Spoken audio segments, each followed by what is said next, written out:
Bonjour à toutes et à tous. Nous sommes ravis de vous accueillir pour ce cycle de webinaires organisé par l'Université Paris-Saclay avec la participation de l'AUF, l'Agence universitaire de la francophonie, et autour de ce thème important que nous avons intitulé Covid-19, quel développement soutenable pour demain.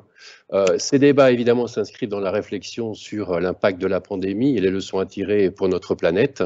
Nous sommes heureux à The Conversation d'animer ce premier webinaire qui s'intéresse à la biodiversité et au climat. Vous aurez l'occasion, vous aussi, de poser des questions à nos experts, que je remercie d'être là et que j'invite à se présenter tout de suite. Juste une petite précision, des excuses pour le retard, nous avions quelques problèmes techniques.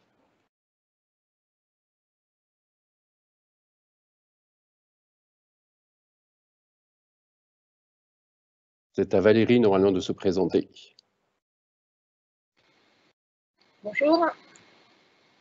Est-ce que tout fonctionne bien? Est-ce que vous m'entendez bien? Donc, je suis Valérie Masson-Delmotte, je suis chercheuse à Paris-Saclay au laboratoire des sciences du climat et de l'environnement. Mes travaux ont porté sur, en particulier, la compréhension des changements climatiques passés. Et puis, j'ai deux autres fonctions actuellement. Je suis coprésidente d'un des groupes de travail du GIEC, le groupe intergouvernemental d'experts sur l'évolution du climat, avec lequel on fait le point sur l'état des connaissances vis-à-vis du changement climatique. Donc, on a rendu 3 rapports l'année dernière et l'année d'avant sur différents aspects du changement climatique et des options d'action. Et je suis en plein dans la situation actuelle compliquée, dans la préparation de notre prochain rapport sur, disons, les bases physiques du changement climatique. Et puis, j'ai aussi contribué à un rapport du Haut Conseil pour le climat qui fait le point sur l'action de la France vis-à-vis des émissions de gaz à effet de serre, tout particulièrement dans le contexte de la situation de pandémie. Et ce rapport s'appelle « Climat, santé, mieux prévenir et mieux guérir ». Voilà, merci. Bonjour à toutes et à tous, Anne-Charlotte Vessière. Donc moi, je suis chargée de recherche CNRS et je conduis mes recherches interdisciplinaires et en économie écologique au laboratoire écologie, systématique et évolution de l'Université Paris-Saclay. Donc mes questions de recherche principales, elles concernent les politiques publiques et les outils économiques qui vont avoir une influence, qui vont directement porter sur la conservation de la biodiversité. Et j'ai eu l'occasion ces dernières années de travailler notamment sur la compensation écologique, les paiements pour services environnementaux, les espèces exotiques envahissantes ou encore les translocations d'espèces végétales. Bien, bonjour à tous. Je suis Laurent Fombosti, professeur de droit public dans la même université qu'Anne-Charlotte, plutôt spécialisé dans les questions de droit de l'environnement.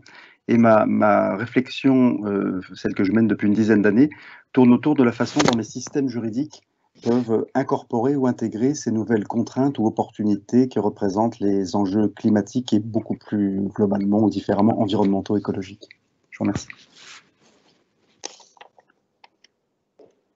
Bonjour, mon nom est Mathéo Cordier, je suis maître de conférence en économie à l'Université de Versailles Paris-Saclay et je travaille depuis plus de 10 ans sur le développement de modèles macroéconomiques qui essayent de quantifier les interactions entre les écosystèmes et les systèmes économiques.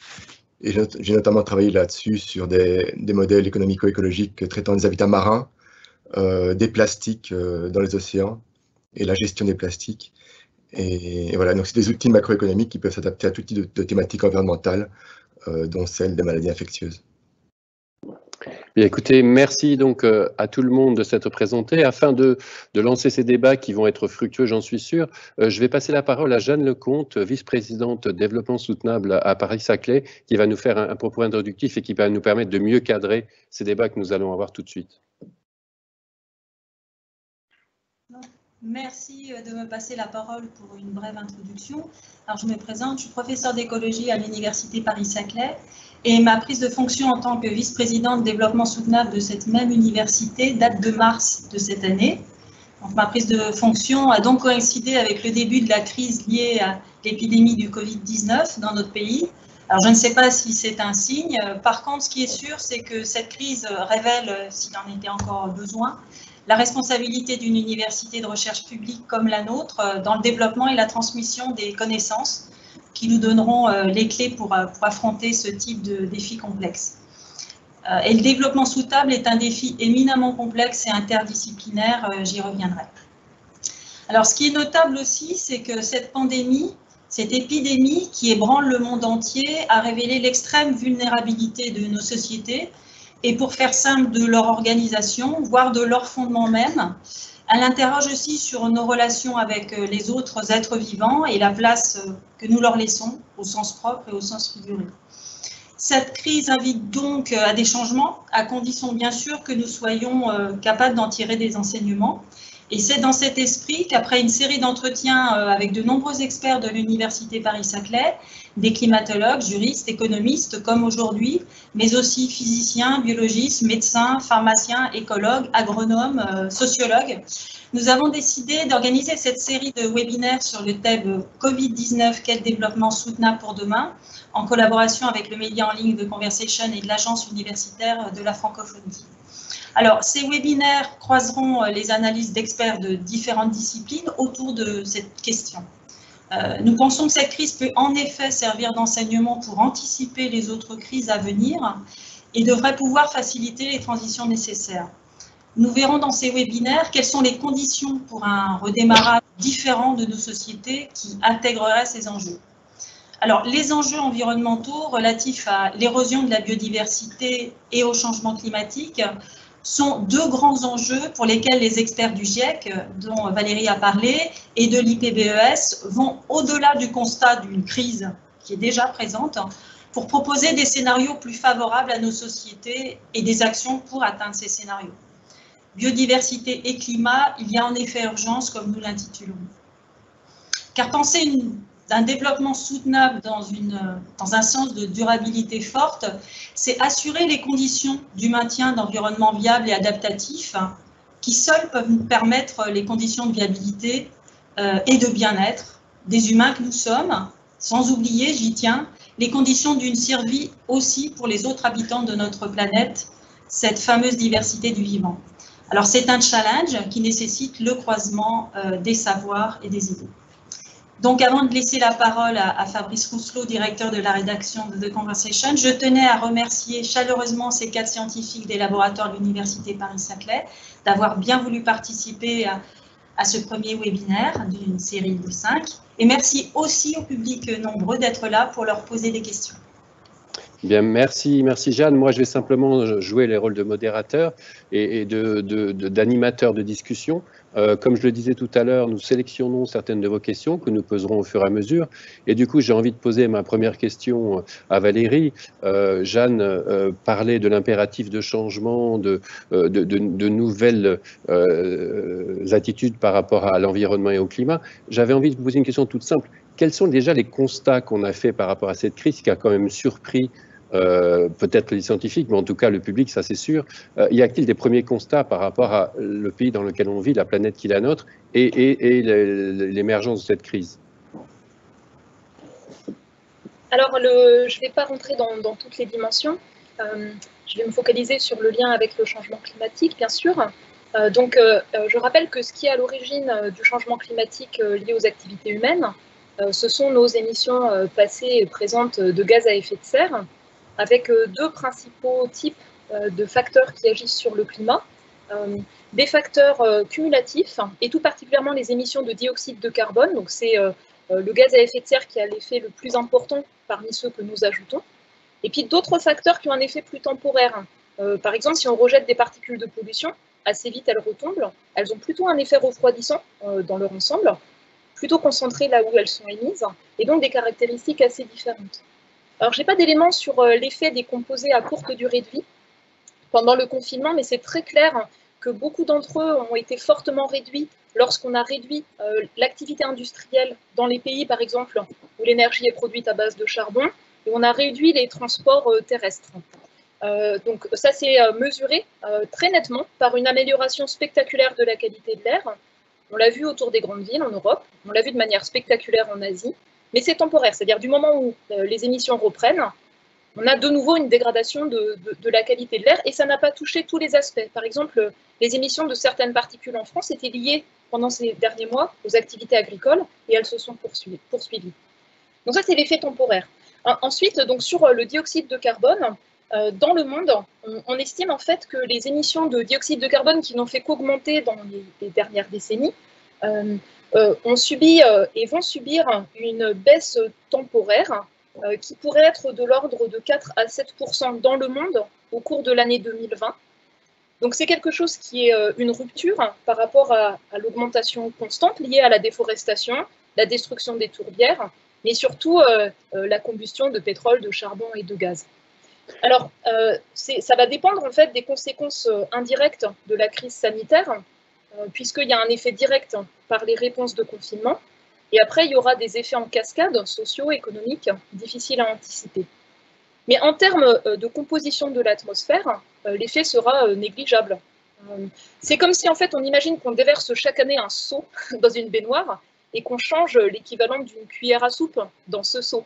Le niveau de la baignoire va continuer à monter. Et enfin, la dernière chose, c'est que beaucoup de personnes ont eu le sentiment qu'on arrêtait tout et que ça aurait un effet majeur sur l'environnement. Donc en fait, on a ralenti beaucoup d'activités, mais on a continué à produire de l'électricité dans le monde. On a eu des usines qui ont continué à tourner, les activités agricoles se sont poursuivies. Donc il y a eu en fait surtout un ralentissement temporaire qui n'a rien à voir avec les transformations nécessaires pour parvenir à stabiliser l'évolution du climat. Rien à voir parce que ça a été des sobriétés imposées, temporaires, de déplacement, de consommation, parce qu'en fait c'est marginal par rapport aux transformations structurelles nécessaires pour assurer un développement permettant à tout le monde de vivre dignement, protéger la biodiversité et réduire les émissions de gaz à effet de serre. Et quand je dis structurel, ça veut dire sur les infrastructures en fait, et pas simplement sur les comportements. Voilà. Si je me permets du coup de rebondir, et peut-être avec Anne-Charlotte, et j'aimerais aussi que Laurent et Mathieu donnent leur avis, mais ce que j'ai noté dans votre intervention, Valérie, c'est temporaire. C'est-à-dire que et la difficulté, c'est justement comment on fait de ce temporaire quelque chose qui s'inscrit dans la durée. Anne-Charlotte, en termes de politique économique, et après peut-être Laurent et Mathieu sur justement le côté juridique et le côté concret, comment est-ce qu'on peut faire en sorte que ce temporaire s'inscrive dans la durée et aboutisse à un changement véritable ? Oui, alors effectivement, ma première réaction pour essayer de réfléchir un peu à comment notre discipline pourrait analyser ces changements de pratiques et ces changements de comportement liés à cette condition de crise, il a été tout d'abord que est-ce que vraiment on allait avoir quelque chose de nouveau qui allait se mettre en place? Est-ce qu'on allait vraiment devoir changer du tout au tout, trouver des nouvelles alternatives et vraiment provoquer des changements? Ou alors prendre un petit peu de recul et se rendre compte que depuis de nombreuses années, des changements essayent d'émerger. Des choses sont déjà inventées par de nombreux chercheurs, par de nombreuses associations, par des alternatives citoyennes. Il y a beaucoup de choses qui existent déjà, mais qui sont absolument étouffées par un manque peut-être de volonté politique ou de reconnaissance d'acteurs économiques qui seraient beaucoup trop tournés vers un objectif unique, par exemple de profit économique. Et en fait, je pense que cette crise va pouvoir peut-être nous faire prendre conscience qu'effectivement, comme disait Valérie, par cette sobriété imposée et temporaire, on se rend compte que ces choses-là peuvent exister en fait.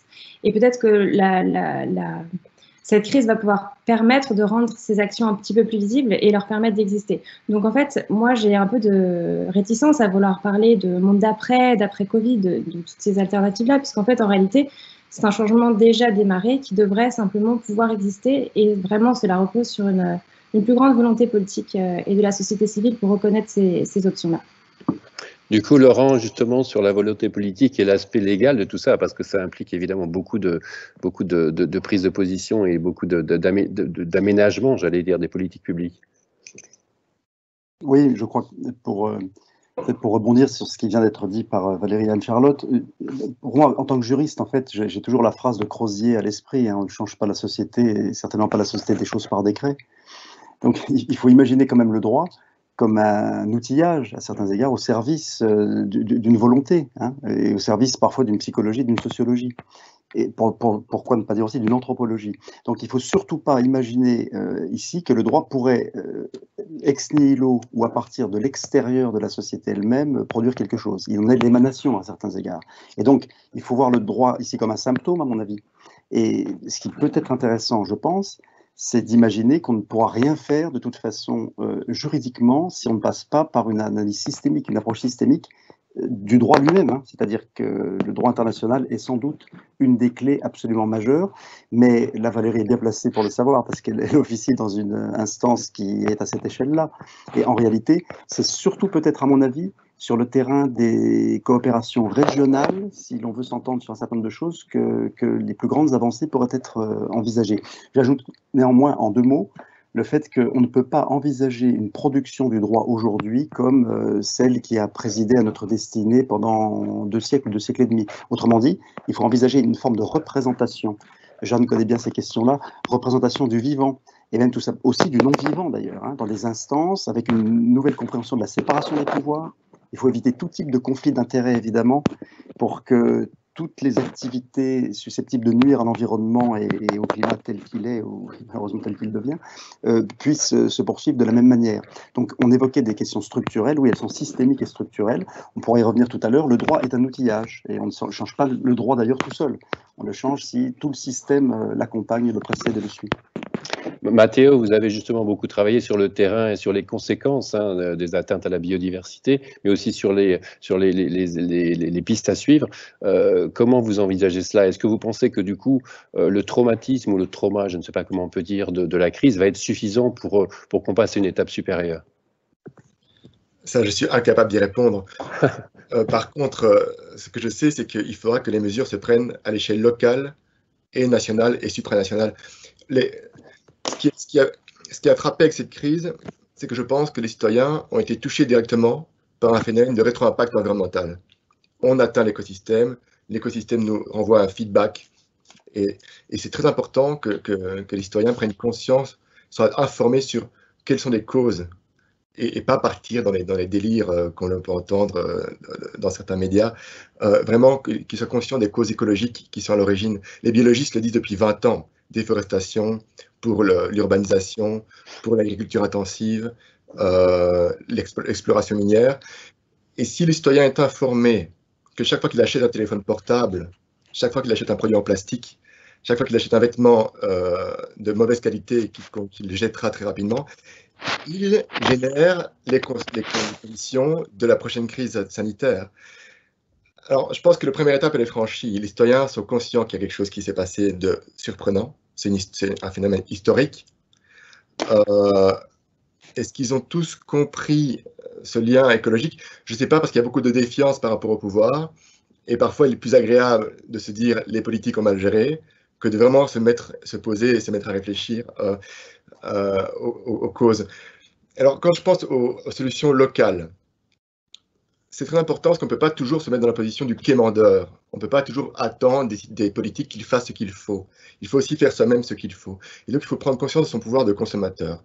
Tant que des décisions satisfaisantes ne sont pas prises au plus haut niveau, que ce soit au niveau national, français, européen, au niveau de l'ONU, il faut, en tant que citoyen et en tant que consommateur, on puisse aussi agir à son échelle.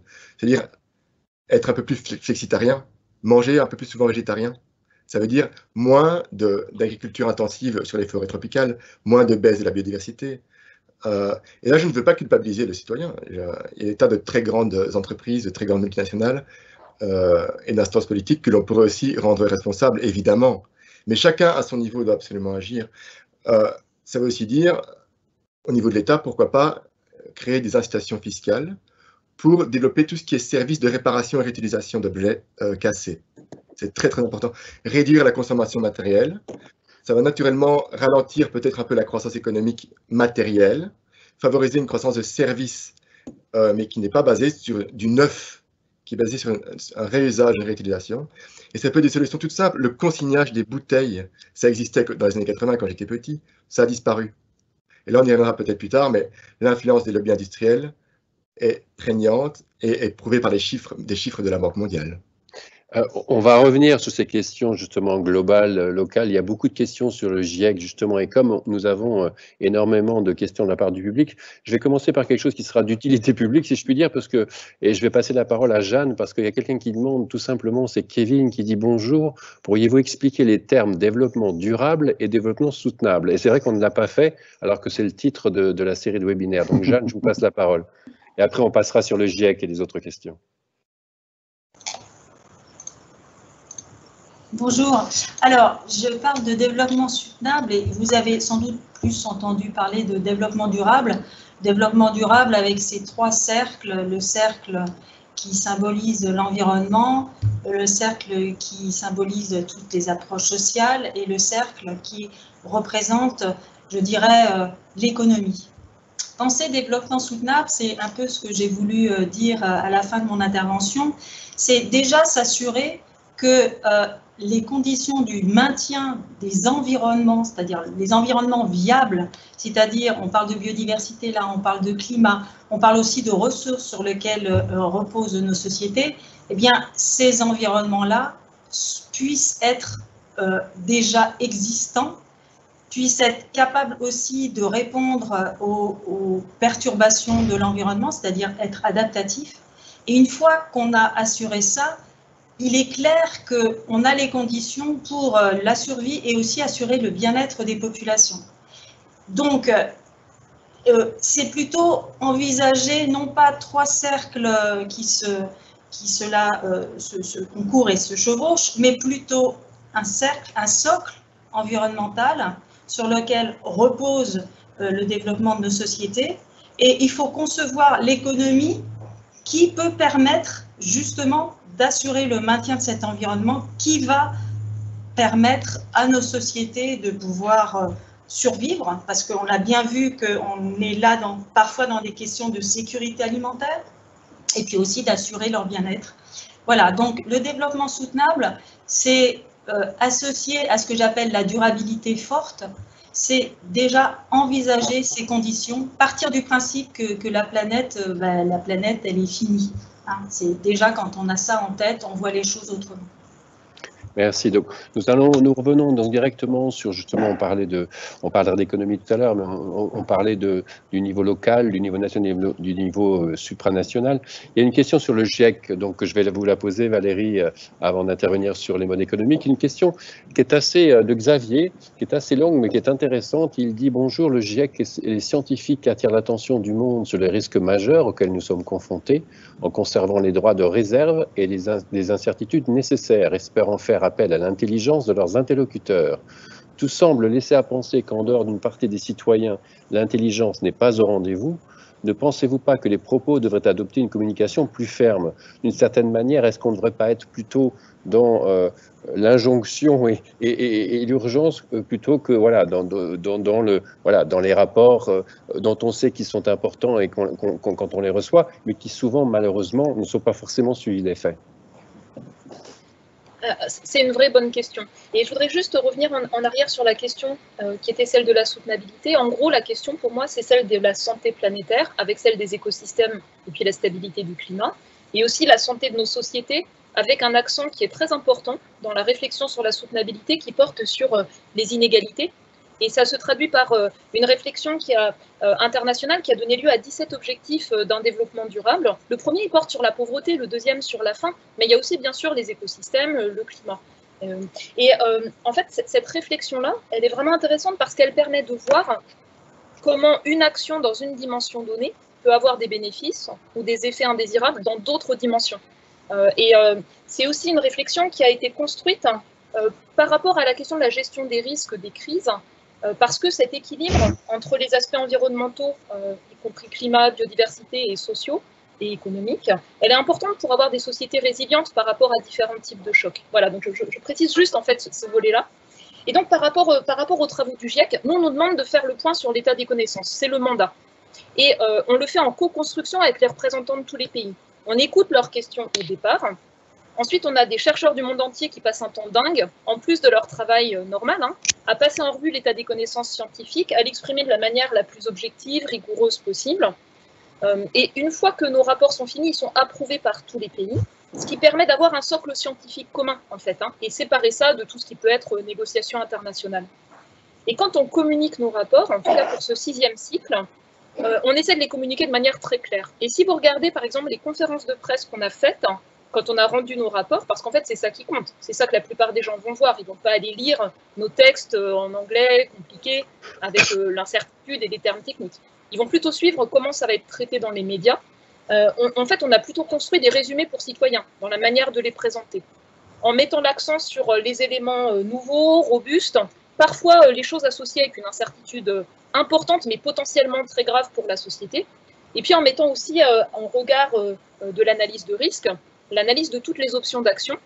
Mais notre mandat, c'est de ne pas prescrire ces options d'action, c'est de les mettre sur la table, justement, et en regardant à chaque fois leur potentiel, leurs limites, leurs bénéfices annexes ou leurs effets indésirables. Et je vais donner quelques exemples. Hein. Vous réduisez les émissions de gaz à effet de serre des transports, vous réduisez aussi les émissions de polluants, c'est mieux pour la qualité de l'air. Puis si vous vous déplacez de manière active, à vélo, à pied, c'est mieux pour votre santé.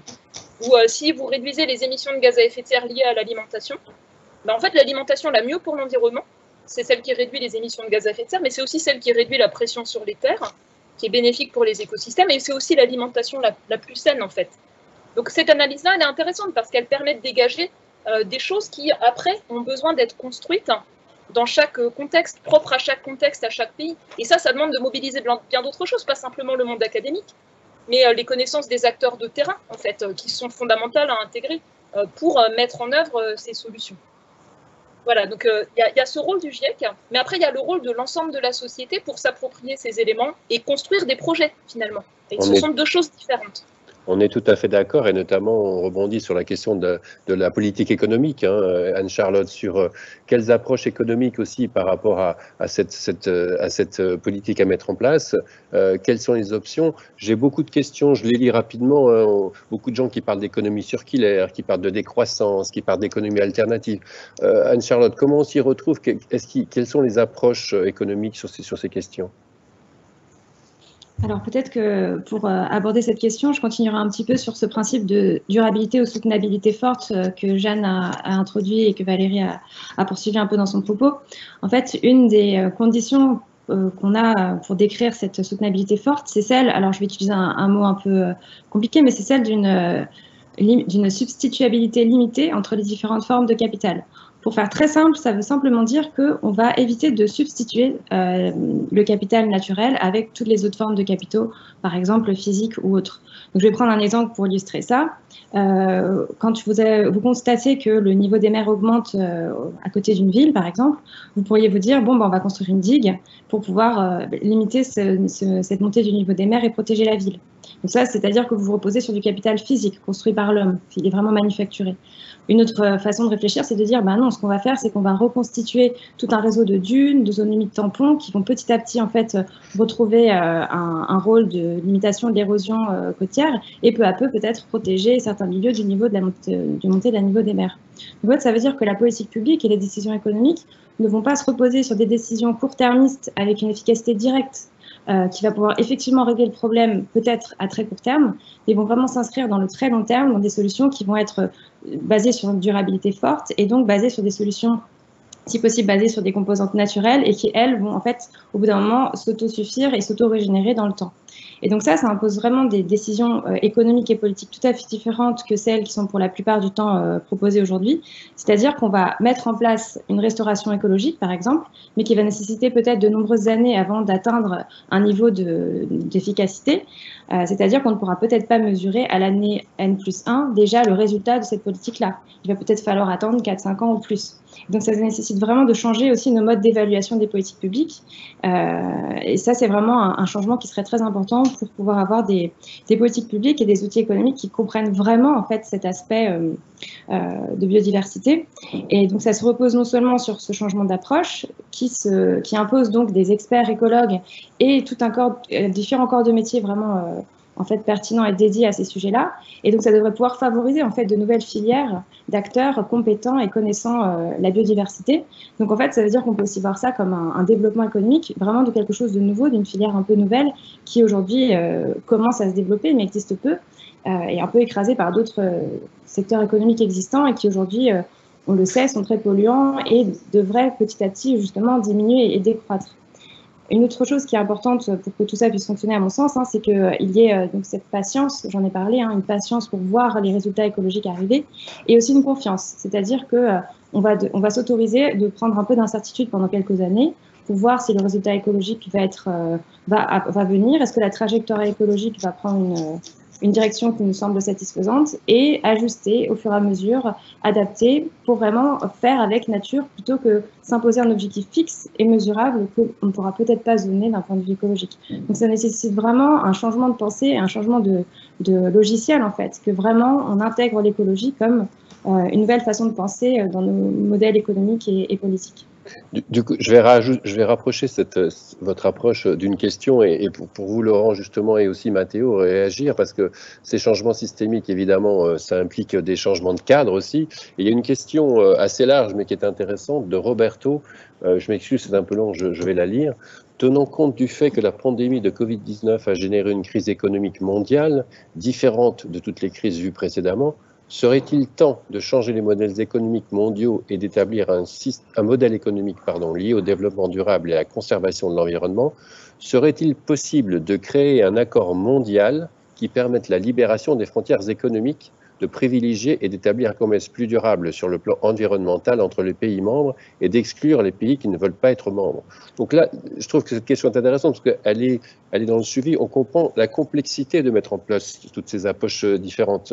Laurent, qu'est-ce que ça signifie, ces demandes, par exemple, un accord mondial? On sait très bien que ce n'est pas si simple à mettre en place, et notamment pour sécuriser les frontières. Oui, vous avez tout à fait raison. Non, je crois que ce qu'il faut retenir, c'est une question très profonde, évidemment, et sans doute essentielle. La grande difficulté, c'est que le multilatéralisme de type onusien, si je puis dire, est très largement mis à mal par des politiques un peu recroquevillées, d'ailleurs à la tête desquelles on trouve parfois quelques gouvernants qui, sans être fous furieux, sont en tout cas considérés par une majorité de gens comme très dangereux. Donc vous voyez qu'il y a une sorte de hiatus entre la nécessité d'entrer dans des logiques de coopération et multilatérales renforcées face à des enjeux comme ceux que l'on perçoit en ce moment, et la réalité des États. Vous savez, il y a une forme d'anthropologie étatique, si je peux dire. C'est-à-dire que les États pourraient sembler être un peu comme les individus dans l'état de nature avant la société politique. On n'a pas d'approche fédérative absolument intégrée, on n'a pas d'instance suffisamment contraignante, et le propre des États, c'est de jouer une sorte de logique survivaliste à certains égards. Et parfois, ça se traduit tout simplement par un repli et par plutôt un choc frontal d'État à État ou des accords bilatéraux, en tout cas une politique d'entreprise d'État, si je peux dire, plutôt qu'une logique de coopération qui, à mon avis, dans la logique de solidarité qu'on connaît en écologie, devrait présider à de très nombreuses réflexions, à de très nombreuses actions. J'ajoute, si je peux me permettre, juste un mot qui me semble très important, c'est que la notion de besoin, dont vous avez d'ailleurs parlé tout à l'heure à titre introductif, me semble-t-il, Fabrice, cette notion de besoin, elle est centrale parce qu'en réalité, au cœur du développement durable, Jeanne en a donné une définition tout à l'heure, Valérie y est revenue, mais on a bien dans le rapport Brundtland de 87 cette idée évidemment que la satisfaction des besoins d'aujourd'hui ne doit pas nuire à la possibilité que soient satisfaits les besoins de ceux d'après.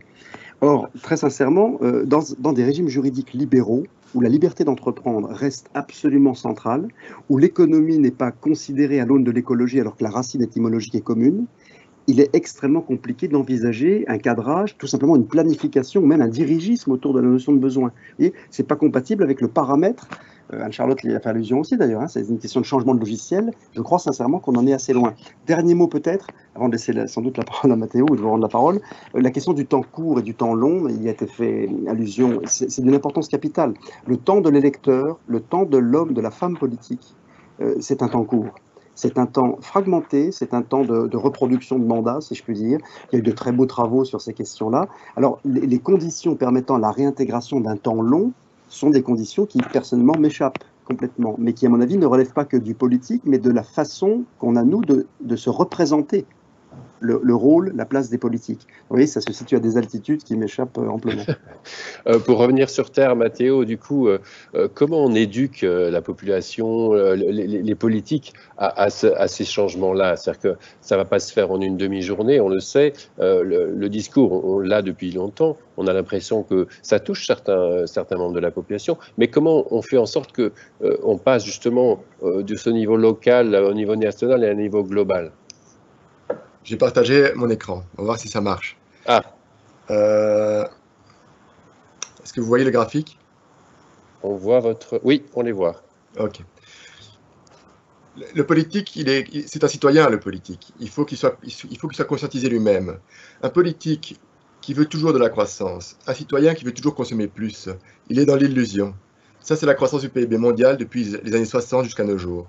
La croissance du PIB mondial est passée de 6,7% en 1964 à 3% aujourd'hui. C'est pour le PIB mondial. En France, on est bien inférieur à cette taux de croissance-là. La croissance n'est plus là, elle est de moins en moins là. Donc la rechercher, c'est demander, c'est croire au rêve, c'est croire à l'illusion. On est on est sur la fin de la croissance. Alors moi, je ne suis pas devin, je ne sais pas ce qui se passera d'ici 30 ans, 100 ans, mais là, on est quand même sur la fin de la croissance.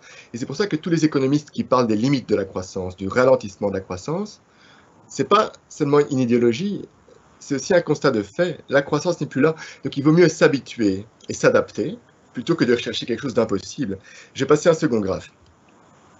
Voilà, celui-ci. C'est sur l'axe vertical l'indice de satisfaction dans la vie. C'est un indice subjectif, hein, sur une échelle de 0 à 10. 10, on est très heureux, 0, on est très malheureux. Et sur l'axe horizontal, c'est le PIB par habitant. Et chaque petit losange bleu, c'est un pays dans le monde, entre 2005 et 2017. Qu'est-ce qu'on voit quand on fait une régression statistique? C'est que passer 15 000 dollars par habitant et par an, 15 000 à 40 000, vous savez, la limite n'est pas très nette, hein, c'est une courbe. Au-delà, en tout cas, de 40 000, le degré de bonheur, le degré de satisfaction n'augmente plus. Donc celui ou celle qui croit que gagner plus le ou la rendra heureux, se leurre, passer un certain seuil. Donc évidemment, dans les pays très pauvres, l'argent fait le bonheur. Mais dans les pays très riches, c'est la stagnation totale. Le bonheur ne croît plus. Et si on ramène ça à des euros en prix de 2019 en salaire mensuel, en fait, ça fait un salaire mensuel entre 1 000 et 2 500 euros par mois. En tout cas, passé 2 500 euros par mois, le bonheur tend à stagner. Donc, celui ou celle qui pense qu'il faut de la croissance, qu'il faut consommer plus pour être heureux, il doit s'arrêter un instant, se reconfiner pendant 2 mois et se poser la question, quelle est vraiment la source de mon bonheur? Et je vais enfin donner un dernier graphique qui va être très parlant, j'espère. En tout cas, il l'est pour moi. La croissance génère quand même toute une série de soucis. Et on ne peut plus les nier. Il y a quand même eu les feux en Australie peu avant le Covid qui étaient absolument terribles, je trouve, à regarder sur YouTube. On a eu le Covid, et puis on a les changements climatiques. Moi, il y a quelques mois, j'ai vu dans le métro à Paris un journal gratuit sur un siège. Je vois en couverture des champs complètement inondés. Je me dis, ah, le Bangladesh, le Pakistan, et je vois que c'est le sud de la France. Voilà. Ça arrive chez nous. Les maladies liées au changement climatique vont arriver chez nous. Ça, c'est la courbe du PIB mondial. Donc, sur l'axe horizontal, l'échelle du temps, 1960 jusqu'à 2020, et le PIB mondial sur l'axe vertical. Si je superpose à cette courbe les maladies infectieuses, regardez ce qu'on obtient. Je n'ai pas encore fait les calculs statistiques, je n'ai pas eu le temps, mais d'autres l'ont déjà fait, c'est disponible dans la référence en bas. Vous tapez Serge Morand sur Google, vous trouverez. Il a publié un préprint là-dessus. C'est absolument incroyable comment on voit que ce que génère cette croissance économique en termes de maladies infectieuses. Donc si on veut des épidémies, des changements climatiques, des feux de forêt, et puis des problèmes aussi migratoires qui vont causer des problèmes sociaux et politiques terribles, continuons sur cette voie-là, mais il faut quand même se poser la question de quel avenir souhaitons-nous. Anne-Charlotte, du coup, est-ce que la croissance, est-ce qu'on doit laisser partir la croissance, j'allais dire au propre comme au figuré? J'ai à peu près 7, 8, 9, 10 questions sur la décroissance, justement. Donc, abordons le sujet. Alors, moi, je ne suis pas spécialiste de ces sujets de recherche-là, mais la seule chose que je pourrais dire à ce sujet, c'est que le développement ne veut pas forcément dire croissance. Un développement soutenable n'est pas forcément une croissance économique à définir de façon soutenable ou non soutenable. On peut voir dans le développement aussi une réorganisation des actifs ou des choses dont on dispose déjà, une nouvelle organisation donc des politiques publiques, des modes de consommation, etc. Par exemple, tout à l'heure Mathéo a parlé de l'économie de la fonctionnalité, donc ça c'en est un bon exemple. C'est pas tant qu'on cherche à décroître, c'est juste qu'on se dit voilà, avec un nombre d'outils et de connaissances dont on dispose déjà, on va simplement partager et réutiliser ces objets-là plusieurs fois de façon à ne pas acheter à chaque fois un nouvel appareil. Donc là, on se retrouve dans des modèles qui sont déjà un peu plus intéressants. Il y a aussi une autre idée qui pourrait être apportée dans cette, si ce n'est décroissance, mais diminution de la croissance aussi. Alors, encore une fois, je ne suis pas spécialiste, mais je vais en dire quelques mots quand même, hein, c'est sur cette idée d'un capitalisme qui pourrait être un petit peu plus modéré, avec notamment un meilleur partage des recettes des différentes entreprises. On pourrait penser à un meilleur encadrement des salaires au sein d'une entreprise, avec moins de différence entre les chefs d'entreprise et les autres employés. Et ça pourrait peut-être déjà pouvoir un peu réduire cette appétence pour des profits qui sont absolument démesurés. Donc voilà, je ne m'avance pas plus parce que ce ne sont pas mes sujets de recherche, mais le point important à retenir pour moi, c'est que oui, développement ne veut pas forcément dire croissance, il y a vraiment d'autres façons de s'organiser avec l'existant. On a énormément de questions alors, qui sont sur le climat, Valérie, et sur plein de choses. Je m'excuse, hein, on ne peut pas toutes les traiter, mais une toute simple et qui va vous parler, c'est une question anonyme, mais est-ce que dans l'optique d'un réchauffement climatique, le déplacement vers les pôles d'une partie de la population animale et végétale ne leur permettrait pas de survivre et même de se développer harmonieusement? Je choisis celle-ci parce que tout simplement, on n'a pas encore parlé des déplacements potentiels de population, des réfugiés climatiques, qui sont des sujets aussi qui sont au cœur de ce qu'on traite aujourd'hui. Alors la question, elle portait sur les déplacements des populations animales et végétales. Oui. Et donc ça fait partie des indicateurs, bien sûr, d'un climat qui change. Dès que le climat change, il va affecter la vie sur Terre. Et dans les récents rapports du GIEC, en particulier celui sur le changement climatique et l'utilisation des terres, donc on a montré un déplacement des zones climatiques sur les continents vers des régions froides qui remontent en altitude, des effets déjà observés sur les écosystèmes terrestres. Et de même que dans l'océan, c'est peut-être moins perceptible, on a des effets de dégradation par rapport aux vagues de chaleur sur, par exemple, les récifs coralliens tropicaux, surtout par le fait d'événements de vagues de chaleur marins plus fréquents, plus intenses. Donc on a en fait une perte de la diversité biologique si ces écosystèmes n'ont pas le temps de récupérer entre deux événements successifs. Et puis on a également des déplacements des espèces de poissons qui se déplacent aussi bien à la surface de l'océan qu'en profondeur pour essayer de suivre leur zone climatique. Voilà, donc ça fait partie très clairement des indicateurs d'un climat qui change. Et dans les évaluations que l'on fait à l'interface finalement entre le GIEC et l'IPBES, on évalue également quels sont les risques associés aux services que nous rendent ces écosystèmes et quelles sont aussi les limites à leur capacité d'adaptation, avec des risques importants de pertes irréversibles d'écosystèmes terrestres, d'écosystèmes marins, et des risques également importants de chute de rendement sur un certain nombre d'espèces cultivées, avec des enjeux importants en matière de sécurité alimentaire.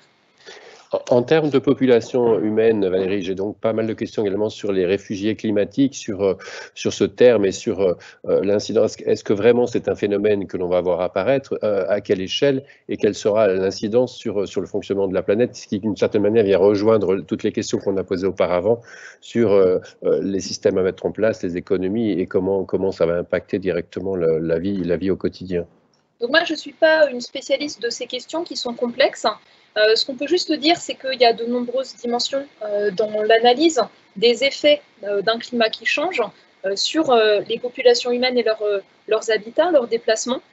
Ça relève pas simplement de l'état du climat, ça relève aussi de la gouvernance, de la capacité de coopération. Par exemple, la capacité à gérer l'eau à travers différentes frontières, c'est important par rapport à la sécurité en eau et à ses conséquences.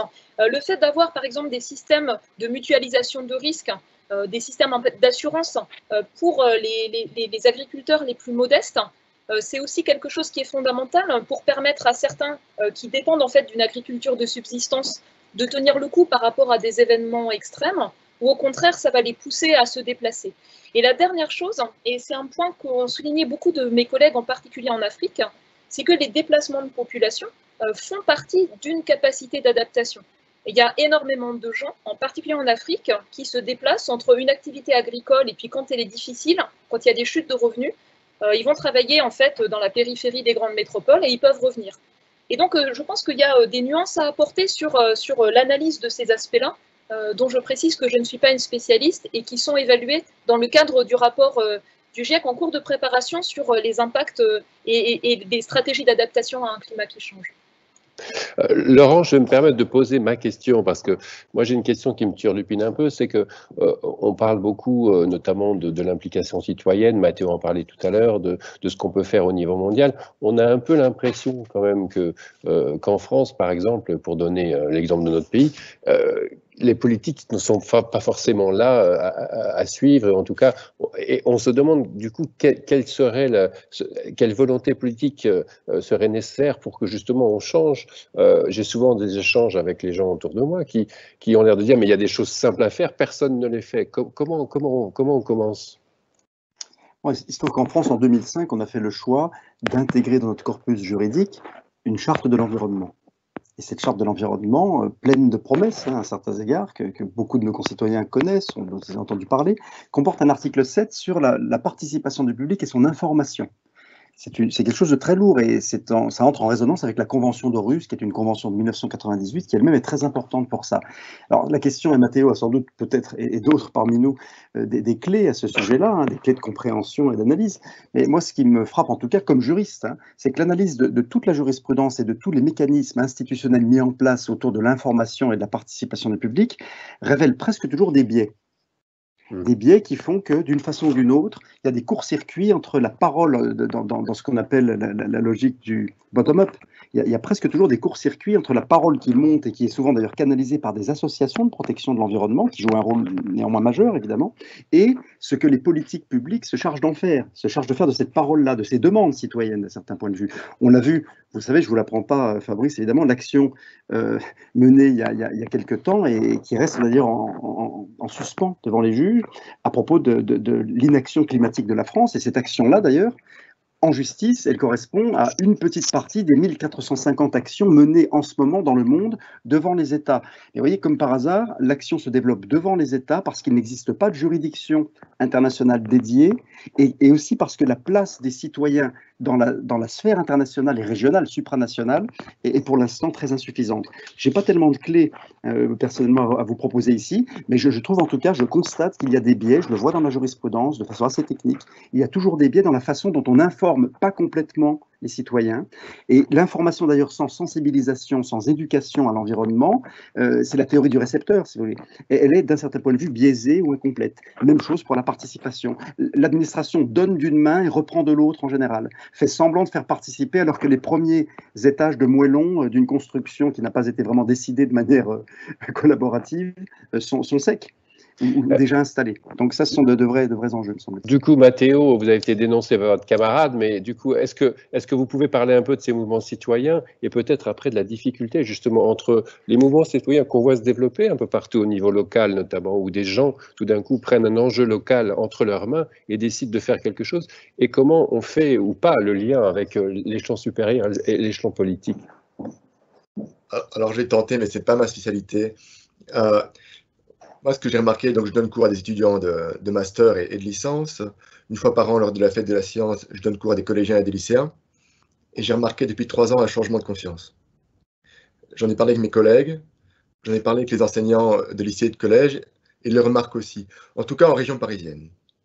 Je ne peux pas dire plus parce que je ne vois pas les autres élèves et étudiants. J'ai vu qu'il y a eu un switch mental, mais hallucinant, je n'aurais jamais cru que c'était possible, parce qu'il y a 3-4 ans, j'étais un peu désespéré quand je parlais avec des amis qui travaillent dans l'enseignement secondaire. On se disait, mais les jeunes aujourd'hui, à part Instagram, les réseaux sociaux et la consommation, on se demande où est leur degré de conscience. Et là, c'était un basculement inespéré. Et moi, je pense que c'est 2 facteurs conjugués, c'est le GIEC et Greta Thunberg. C'est une hypothèse, je ne peux pas la vérifier, je ne l'ai pas vérifiée. Mais c'est comme si le GIEC avait donné à Greta Thunberg le fuel, en français, l'essence. L'essence, oui. Le carburant. Le carburant, merci beaucoup. Le carburant vert pour lui donner les arguments, et elle a fait le reste avec ses personnalités. Alors, elle est critiquée sur les réseaux sociaux. Moi, je m'en fiche, je trouve que c'est un personnage formidable, en tout cas dans les résultats qu'elle obtient auprès de la jeunesse. Elle a mobilisé une jeunesse à l'échelle mondiale. Et là, je crois, alors je vais prononcer un mot qui n'est pas du tout de ma compétence, elle a réussi une sorte de performativité, en quelque sorte. Elle a transformé un discours scientifique qui semblait ne pas porter ses fruits en termes de résultats, elle a transformé pour qu'ils changent les consciences. Et ça, c'est fabuleux. Et je pense que c'est ça qu'il faut multiplier. Alors malheureusement, comment est-ce qu'on génère ça? J'en ai pas la moindre idée, c'est une heureuse coïncidence peut-être. Il faudrait qu'il y ait plusieurs Greta Thunberg, hommes, femmes, pour avoir la parité. Et au niveau des politiques, alors, quand on parle à des parlementaires, à des sénateurs, et même alors, quand on entend des ministres dans les reportages, on voit bien que tout le monde est conscient, il n'y a pas que le monde associatif ou des chercheurs, tout le monde est conscient qu'il y a un gros problème de lobbying. Ce n'est même plus une parole militante que de le dire, c'est un fait désastreux en Amérique, en Europe, dans tous les parlements, à tous les niveaux que ce soit. Les lobbyistes du monde industriel et financier rédigent les lois avant même qu'elles soient votées. Il y a un problème de démocratie, là. Il faut aller à Bruxelles et voir les bureaux de lobbying, c'est terrifiant. Et je vais repartager mon écran. Parce que quand j'ai commencé à travailler sur la question des lobbies, j'avoue que je ne pensais pas que j'arriverais à quoi que ce soit de très intéressant au niveau scientifique. Je pensais que c'était plutôt une parole militante, associative. Alors là, c'est un graphique que j'ai construit récemment, donc il faudrait peut-être le bétonner un peu au niveau statistique. Mais qu'est-ce qu'on voit? On voit l'influence des politiques les politiques de contrôle, les politiques de lutte contre la corruption, lobby inclus. Hein. Donc la corruption légale, en quelque sorte, également incluse. Et à tous les niveaux, c'est la définition de la Banque mondiale, hein, du plus petit niveau jusqu'au plus haut niveau de l'État. Quand on lutte contre la corruption, sur l'axe horizontal, on va vers la droite, donc des chiffres moins négatifs. On tend vers 0. Et quand on ne lutte pas contre la corruption, on va vers la gauche, dans les chiffres très négatifs. À l'échelle mondiale, les luttes anticorruption sont en chute libre. On lutte de moins en moins contre la corruption. Résultat, l'écologie va de pire en pire. Et qu'est-ce qu'on voit sur ce graphique? L'axe vertical, c'est l'empreinte écologique mondiale. Eh bien, moins on contrôle la corruption, plus on va vers la gauche, plus l'empreinte écologique mondiale augmente. Quand l'empreinte écologique mondiale augmente, c'est-à-dire que les activités humaines colonisent l'espace écosystémique, dont les forêts tropicales, dont les hotspots de biodiversité, ce qui engendre des maladies infectieuses telles le Covid-19. Et donc, moi je pense qu'au niveau des politiques, ce qu'ils doivent faire, c'est mettre le plus rapidement possible en place des mesures, des outils de lutte contre la corruption. On y arrivait dans les années 80, également dans les années 90. Pourquoi en 2020 on n'y arrive plus? Alors ça, c'est peut-être une question pour des politologues, je ne saurais pas vraiment y répondre, mais j'ai tendance à penser que si on pouvait le faire dans le passé, on devrait réessayer de le faire dans le présent. Et quand on en parle à des députés, moi, ce que j'aimerais leur dire, et ce que je leur ai déjà dit d'ailleurs, c'est que si le gouvernement n'est pas capable, a trop de contraintes, pour des raisons X ou Y, ne peut pas faire ce travail-là, que les parlementaires du monde entier se rencontrent dans des commissions de discussion pour réfléchir ensemble comment lutter contre la corruption. Parce que ce n'est pas que la France qui doit le faire, et ce n'est pas que l'Europe, hein, c'est plusieurs pays ensemble. La corruption, c'est au niveau international. Et deuxième chose et dernière chose pour ce moment-ci, l'éducation. Ça, à l'échelle locale, c'est difficile, surtout dans un pays centralisé comme la France. Hein. Il faut favoriser l'éducation. Évidemment, en France, on est un pays très éduqué par rapport à des pays pauvres, mais on peut toujours faire mieux. Les statistiques le montrent. Et là, j'ai repris des statistiques de la Banque mondiale et du Ecological Footprint Network. Quand on éduque une population, plus une population va à l'école, moins l'empreinte écologique est grande. C'est le facteur négatif dans l'équation qu'on voit sur le graphique, moins 1,7. C'est-à-dire qu'il y a une corrélation négative. Pour augmenter l'empreinte écologique, si on veut détruire l'écosystème, il faut réduire l'éducation. Et inversement, si on veut améliorer l'écosystème, donc réduire l'empreinte écologique, il faut augmenter l'éducation. Le simple fait d'aller à l'école améliore l'environnement. Après, il y a le contenu des cours, évidemment. Il faut que les étudiants et les élèves du collège et du lycée et de l'école primaire, et pourquoi pas de la maternelle, soient en contact avec l'écosystème. Et les études à Berlin qui ont été faites au Japon et dans d'autres pays qui le montrent, il y a une littérature depuis 10 ans qui a germé sur la question. Quand vous donnez des cours liés à l'environnement à des étudiants, leur comportement écologique s'améliore. Mais si en plus, vous complétez ces cours par des pratiques et vous créez un contact entre les élèves et l'écosystème par une visite de terrain ou un séjour d'une semaine sur le terrain, les classes vertes, le comportement écologique augmente beaucoup plus que simplement par des cours théoriques. Et là, je pense que les politiques ont beaucoup à faire, recréer cette connexion entre les êtres humains et l'écosystème, et le faire dès le plus jeune âge. Et dans les grandes villes, comme là je pense à Paris, parce que je suis à Paris, mais n'importe quelle grande ville, quand des jeunes vivent dans le béton depuis leur naissance, il est très difficile de leur faire comprendre ce qu'est un comportement écologique. il faut recréer du lien avec l'écosystème. Et ça paraît un peu naïf de le dire, mais en fait, ça aura beaucoup plus d'effet que de parler d'investissement, de refinancement, de plan de relance. L'éducation a un effet absolument incroyable. Et je pense que techniquement, c'est facile à mettre en œuvre, mais manifestement, politiquement, ça a l'air difficile. Je crois que Laurent voulait réagir, et après j'ai une question sur Valérie, justement sur le GIEC, et il y a beaucoup de questions sur le rapport avec le comité scientifique, donc on va par ça. Mais Laurent voulait réagir, je crois. Oui, très brièvement. Moi, je pense que Mathéo dispose de données que je n'ai pas pour ma part, et je suis un tout petit peu sceptique, néanmoins, sur non pas la corrélation, mais certains éléments de la corrélation faite entre le niveau d'éducation de scolarisation et alors peut-être pas l'empreinte, mais la conscience des écosystèmes peut-être, mais sur l'empreinte, moi j'ai toujours été très troublé par le modèle développementiste de type Stockholm, qui est un modèle qui associe pays pauvres, qui dit en gros justement, qui à certains égards disait que c'était la pauvreté qui était facteur de... et moi, il me semble, je me pose la question, je crois qu'il y a de très nombreux pays très développés dans lesquels il y a une éducation objectivement, institutionnellement extrêmement élaborée. Et pour autant, si on intègre toutes les externalités négatives produites par l'ensemble de ces populations-là, c'est désastreux. Donc, c'est plutôt, à mon avis, peut-être en lien avec ce que disait Mathéo, la nature du contenu même de l'éducation et les modalités de l'éducation. Mais il me semble que du point de vue du système éducatif, je suis personnellement, mais c'est purement intuitif, hein, je ne suis pas tout à fait certain de cette corrélation. Mais Mathéo dispose d'outils que j'ai pas pour moi en tête, en tout cas. Alors, justement, je vais faire réagir Valérie, parce que alors on a énormément de questions sur, du coup, quel est le rôle des scientifiques? Et j'allais dire, ça rebondit avec ce qu'on a vu durant le Covid, où tout d'un coup, on a vu la parole scientifique s'inviter parallèlement ou en même temps que la parole politique. Et il y a beaucoup de questions qui tournent autour de, est-ce que du coup, les scientifiques ne pourraient-ils pas prendre plus de responsabilités? Ne pourraient-ils pas s'allier à la société civile pour faire quelque chose, pour faire évoluer les mentalités? Donc, là, on est bien placé. Je vous la pose à tous, hein, et peut-être vous pouvez tous y répondre. Le rôle du scientifique, on l'a vu, et la recherche est apparue centrale par rapport à la pandémie. Comment on peut profiter de ce moment-là pour faire en sorte que le scientifique devienne une figure obligée de la réflexion sur le monde d'après? Et je vous la pose à Valérie, évidemment, et à tout le monde ensuite. Alors d'abord, moi, je veux m'exprimer sur la notion de figure. Vous avez parlé de Greta Thunberg, vous avez parlé de figure de scientifique. La réalité, finalement, c'est que aussi bien sur l'engagement pour le climat, il y a une diversité de personnes qui sont acteurs, qui sont engagés, qui expérimentent, qui apportent des solutions, qui apprennent les uns des autres. Et je suis toujours très réservée quand on choisit de montrer une seule de ces personnes. Et je trouve d'ailleurs que sur les mouvements de jeunesse, ceux qui sont impliqués dans le manifeste étudiant ou d'autres, on peine à les rendre plus visibles dans le contexte français.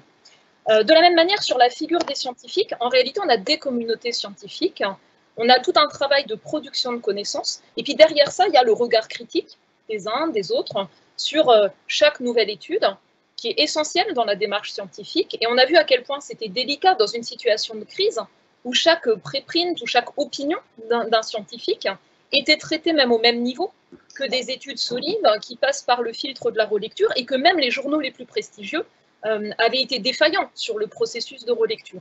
Donc pour moi, en fait, ce que ça m'inspire, c'est le besoin d'avoir cet examen critique, cette coopération des scientifiques pour passer en revue les éléments disponibles et fournir de la manière la plus rigoureuse possible un état des connaissances et de ses limites, c'est-à-dire qu'est-ce qui est solidement établi, ce qui est émergent, pourquoi est-ce qu'on a des controverses à la société.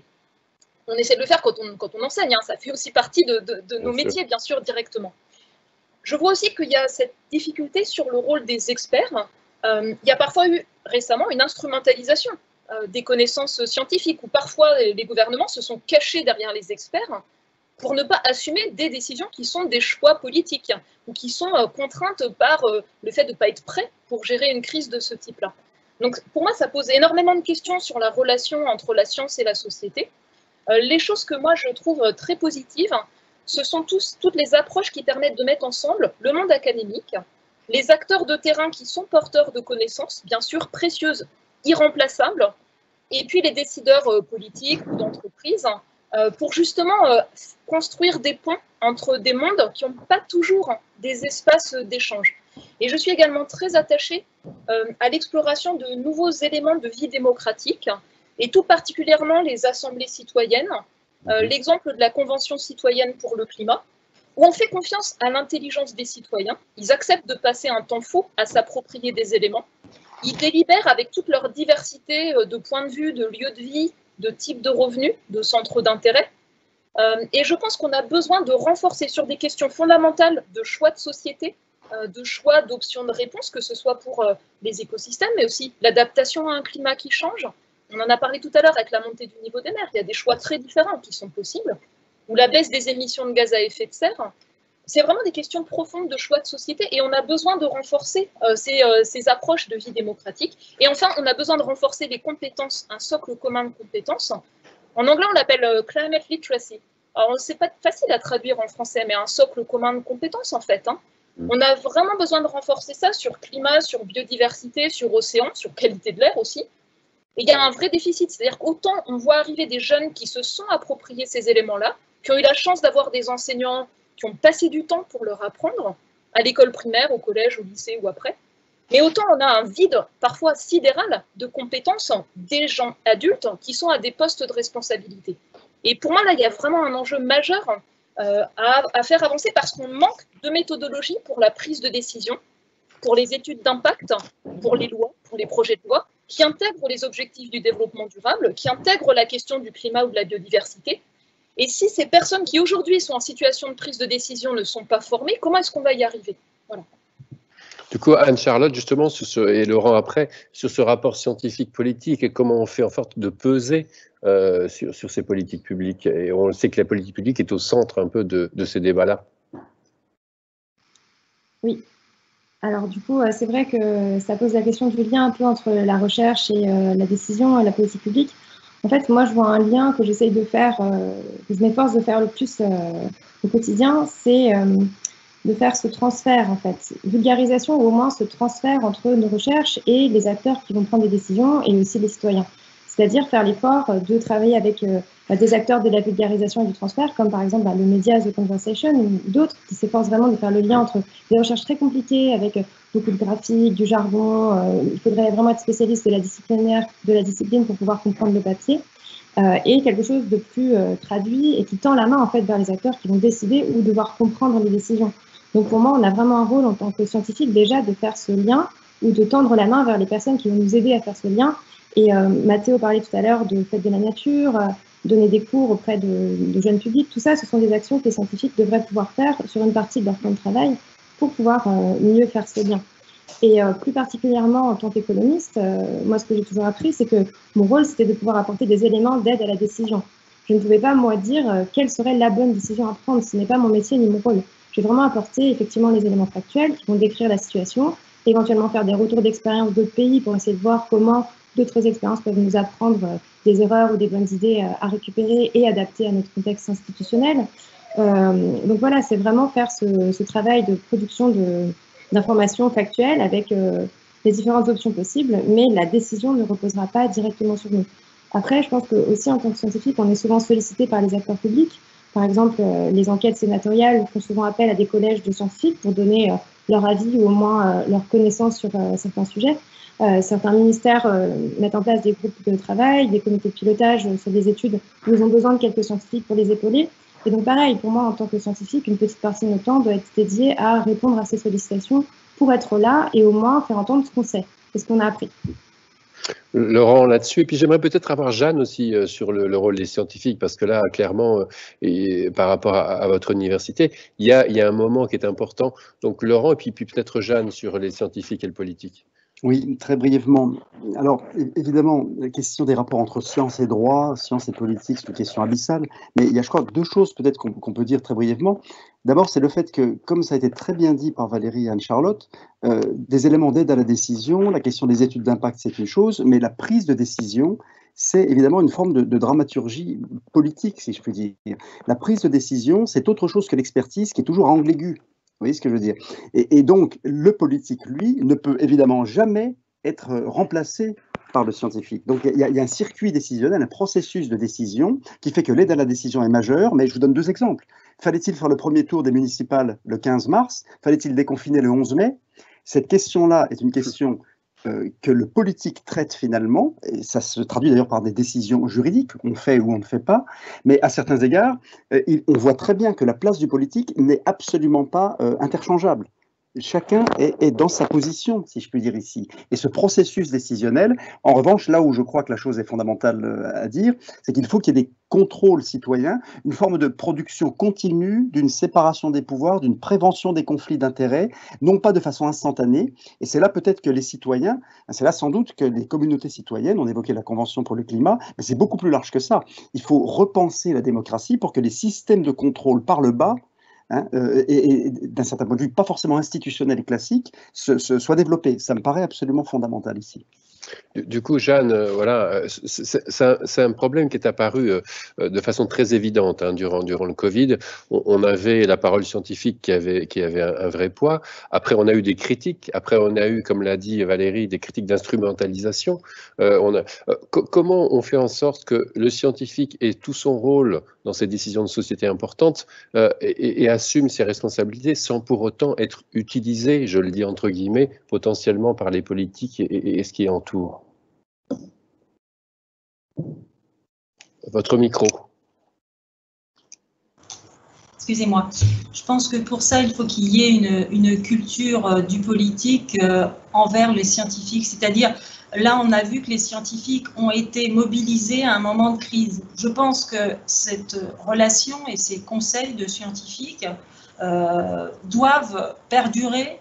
Alors, il existe un conseil qui existe, mais qui est malheureusement pas suffisamment pris en compte par le politique. Alors maintenant, le politique a son rôle, les scientifiques ont leur rôle, mais je pense que ces contacts avec les scientifiques doivent être beaucoup plus naturels pour les politiques et pas seulement quand on a une crise qui intervient, où là, on l'a vu, et c'est ce qui a été dit par Valérie, la science, elle nécessite un long processus de validation par les pairs. Et là, évidemment, ce temps était tellement réduit que parfois, il y a des articles et des préprints qui n'étaient pas encore vus par les pairs, qui ont été mis en place publique. Donc, on a eu là ce décalage entre l'urgence d'une décision et les scientifiques qui ont besoin de ce temps long pour produire des avis qui sont importants. Alors maintenant, je voudrais juste revenir par rapport à ce qui a été dit sur le lien entre les scientifiques et aussi les populations, la société civile et là, je vais prendre ma casquette de vice-présidente de développement soutenable. Ce qu'on essaye déjà à l'échelle de Paris-Saclay, c'est de mettre en place et de questionner, d'interroger les personnels, mais aussi les étudiants via une plateforme collaborative qu'on va mettre en place pour permettre justement d'interroger la communauté universitaire, personnel et étudiant, mais aussi de recueillir leurs propositions. Je pense que c'est important. Et une université, ce n'est pas un vase clos, ça doit être le lieu de ces échanges, mais ce n'est pas un vase clos dans le sens où il faut aussi que l'université s'ouvre vers l'extérieur, donc aussi la possibilité d'assembler qui vont s'ouvrir sur les collectivités locales, mais aussi les représentants de l'État. Voilà. À notre échelle, c'est déjà des choses qui peuvent se mettre en place, mais là, on parlait de l'État, et à l'échelle d'un État, c'est évidemment nécessaire, ces conférences citoyennes, c'est évidemment nécessaire que les politiques ne s'emparent pas de la question scientifique en moment de crise, mais de manière permanente. Très bien. Matteo, vous êtes le seul à ne pas être intervenu sur cette question scientifique et politique. Du coup, je vous laisse la parole. Au risque de répéter ce qui a déjà été dit, mais en effet, c'est aussi notre travail de sortir de notre vase clos, comme disait Jeanne, et d'aller vers la société, donc aller vers tous les membres de la société si possible, que ce soit les politiques ou les citoyens, le milieu associatif, et pourquoi pas le monde des entreprises, qui est toujours un peu délicat, parce que là, il y a un réel risque d'être utilisé. Par contre, j'en ai fait des frais déjà. Oui, mais déjà ce qu'on fait aujourd'hui, c'est une thématique extrêmement nouvelle. Moi, je ne vous cache pas que je me suis donné comme mission de me l'approprier pour pouvoir en parler sur base des outils de l'économie écologique que je maîtrise, et prendre le risque d'exposer, puisque c'est tellement nouveau qu'on prend un risque. Évidemment, c'est plus confortable de parler de ce qu'on a toujours parlé. Et de rester dans mes modèles. Moi, je serais tellement confortable de rester dans mes petits modèles macroéconomiques, ou gros, hein, et de ne pas devoir me confronter à une thématique sociétale. Donc moi, par exemple, je fais cet effort-là pour cette raison-là, pour que la science puisse apporter un éclairage, si possible éclairant, éclairé, et aborder toutes les hypothèses possibles face à cette crise sanitaire, des plus folles aux plus raisonnables, les analyser une à une et voir qu'est-ce qu'on fait avec la compréhension de la chose. Et donc, ça veut dire travailler en tant qu'économiste avec des biologistes, avec des médecins, avec des juristes, avec des politologues. C'est extrêmement important. C'est une thématique tellement vaste qu'il est impossible de se l'approprier tout seul, avec des climatologues, évidemment. Et là aussi, on prend un risque. On pratique l'interdisciplinarité, voire la transdisciplinarité, quand on interagit avec la société civile. On prend un risque parce qu'on sort de son champ disciplinaire. Et là, on part dans le moins précis, le plus incertain. Et ça nous rend vulnérables. On peut être soumis à la critique. Et il faut accepter tout ça. Peut-être un dernier point. Ce qui est parfois difficile pour un chercheur, et surtout un enseignant-chercheur qui a une charge de cours, une charge administrative et une charge de recherche, c'est d'en plus rajouter la couche société civile, politique, associative. On n'a pas le temps. Et si on le prend, c'est vraiment un sacrifice relativement lourd. Et si on ne veut pas prendre de sacrifice, c'est que ça veut dire qu'on doit négliger quelque chose. Alors moi, je ne vous cache pas que je néglige l'administratif. Mes collègues responsables administratifs, ils ne sont pas là, mais s'ils m'écoutent un jour, ils pourront vous le dire. Ils pourront vous le dire. À un certain moment, je dois négliger les étudiants. À un certain moment, je dois négliger la recherche de fond. Je dois négliger parfois ma recherche scientifique et perdre dans cette course à la compétition, au productivisme scientifique qui pèse. La croissance du PIB, elle marche dans tous les secteurs, que ce soit dans les hôpitaux, dans le journalisme, dans les universités. On est dans un productivisme absolument obsessionnel. On est poussé à la production scientifique. Et moi, j'ai un côté productiviste, mais il y a un moment, il faut quand même s'arrêter et se dire quelle qualité souhaitons-nous, quel contenu. Et il faut parfois pouvoir réduire le productivisme pour aller vers la société, donner des conférences dans les collèges, dans les lycées, et prendre du temps sur toutes ces autres tâches qui nous accaparent et qui nous attendent au tournant. Nous nous rapprochons un peu de la fin de ce webinaire. J'ai néanmoins, Valérie, je vais vous présenter deux questions parce qu'il y en a énormément sur le même sujet. Alors, il y a une question qui revient sans arrêt sur l'objectif des 1,5 degrés en 2100. Donc, est-ce que ça a encore un sens? Est-ce que c'est raisonnable? Est-ce que c'est réaliste? Et l'autre, c'est sur la Convention citoyenne sur le climat, l'importance justement de ce genre de mobilisation. Oui, merci. Moi, je voulais juste dire une chose en plus sur ce qui était abordé tout à l'heure, c'est l'importance de la transparence sur les éléments scientifiques en appui à la prise de décision. Et la deuxième chose, j'ai été très impressionnée par l'expression publique d'Angela Merkel, qui était au départ formée en physique quantique, sur sa capacité à expliquer justement la prise de décision devant l'incertitude et à assumer ses responsabilités, et peut-être encourager ceux qui nous écoutent, les étudiants, à faire d'abord une formation par la recherche, et puis ensuite, peut-être à rentrer dans les écoles d'administration pour diversifier justement les compétences qui sont présentes dans l'administration publique et renforcer la diversité des compétences nécessaires pour la prise de décision devant toutes les incertitudes qu'on a mentionnées. Donc, sur la question que vous posiez sur 1,5 degré, donc l'accord de Paris sur le climat, il a comme objectif de contenir le réchauffement largement en dessous de 2 degrés et l'aspiration à le contenir autour de 1,5 degré. Les promesses mises sur la table en 2015 par les pays, elles ne sont pas compatibles avec cet objectif. Si ces promesses se réalisent, elles impliquent que les émissions mondiales de gaz à effet de serre continueront à augmenter jusqu'en 2030, alors que pour contenir le réchauffement en dessous de 2 degrés, il faudrait qu'elles diminuent d'un quart. Et pour contenir le réchauffement à 1,5 degré, il faudrait qu'elle diminue d'un facteur 2 entre maintenant et 2030. Voilà, donc c'est ça le contexte qui est là. Hein. C'est cette difficulté pour l'ensemble des gouvernements à aussi traduire de manière concrète leurs engagements et les trajectoires qui seront mises en œuvre par rapport à l'objectif qu'ils se sont eux-mêmes fixés. La question de la faisabilité, on ne peut pas l'aborder, parce que très profondément, c'est une question de choix et pas de choix individuel. de choix structurants au niveau nationaux, au niveau internationaux, et en particulier des pays les plus émetteurs. Voilà. Donc je pense que c'est cet aspect-là qu'il faut nuancer. Ce que je veux également mentionner, c'est qu'il y a plein de trajectoires possibles qui permettent d'agir par rapport au changement climatique. Il y a des points communs. Sortir du charbon, favoriser tout ce qui est efficacité énergétique, favoriser tout ce qui est économie circulaire. Mais si on veut contenir le réchauffement à un niveau bas, il y a un point clé, c'est maîtriser la demande. Donc une forme de sobriété pour la demande en énergie, pour la demande en matériaux non renouvelables, et pour en gros la demande, je caricature un peu, en protéines animales ou en huile végétale, c'est-à-dire les types d'alimentation qui exercent la pression la plus grande sur la destruction des écosystèmes terrestres. Voilà, donc la faisabilité, elle est liée au choix qu'on va faire ou pas, et elle va être fortement contrainte, même pour 2 degrés, par rapport aux plans de relance qui vont être faits maintenant. Donc il y a les gouvernements qui vont mettre sur la table là des solutions à court terme pour essayer de limiter la casse sociale et économique par rapport aux effets de la crise actuelle. On n'en voit que le début. Mais il y a des questions vraiment majeures en fait, sur la pauvreté, sur la faim, sur l'emploi des jeunes, sur la sauvegarde d'éléments un peu structurants, industriels, pour la souveraineté économique de certains pays comme le nôtre. Et donc ils vont mettre sur la table d'abord de la gestion de crise, c'est ce qu'on voit, et après des gros plans de relance. Celui qui avait été fait en 2008-2009, il a marqué vraiment un retour en arrière par rapport à l'ambition d'agir pour le climat.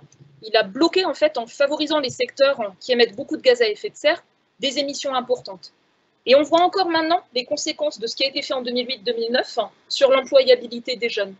Donc la question aujourd'hui, c'est quels sont les critères mis en œuvre pour choisir des effets de relance structurels qui auront un effet peut-être sur une génération entière, de sorte à ce que ce soit au bénéfice de la soutenabilité.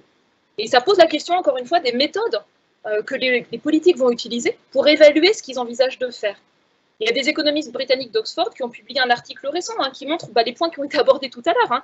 Investir dans la recherche et l'innovation, investir dans l'éducation, investir dans tout ce qui est rénovation énergétique, investir dans les solutions basées sur la nature, tout ça, c'est ce qui maximise les bénéfices. Et ce qui les réduit le plus, c'est soutenir les compagnies aériennes. C'est un travail d'économistes dont Stiglitz, Stern et quelques autres. Mais qu'est-ce qui va être utilisé par les gouvernements ? Quels sont les mécanismes de discussion, de débat démocratique sur ces aspects-là? C'est vraiment des questions de fond. Écoutez, nous allons terminer, je pense, sur ces questions de fond. Je voulais remercier déjà le public parce qu'il a été nombreux. Je pense qu'il a été surtout intéressé par une discussion qui a été fructueuse. Je voulais remercier évidemment nos invités, remercier l'Université Paris-Saclay, remercier l'AUF, et puis vous donner rendez-vous pour le prochain webinaire que nous vous alerterons autour de cette série et de ce cycle qui s'intitule donc Covid-19, quel développement soutenable pour demain. Merci à tous et à la prochaine fois. Merci encore. Au revoir.